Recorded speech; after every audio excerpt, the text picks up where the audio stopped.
দেখেন আমি এখানে একটা বিন্দু দিচ্ছি, এখানে একটা বিন্দু, এখানে একটা বিন্দু। এখন এই তিনটা বিন্দু দিয়ে আমি একটা ত্রিভুজ গঠন করি।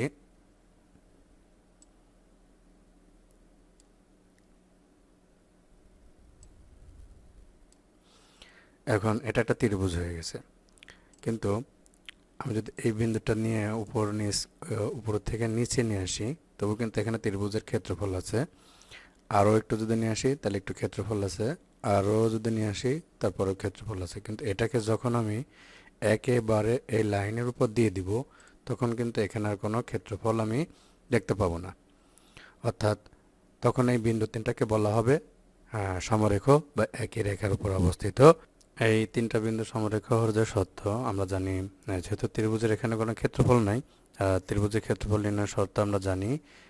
এই তিনটা বিন্দুর স্থানাঙ্ক অর্থাৎ x1 x1 y1 1 x2 y2 1 x3 y3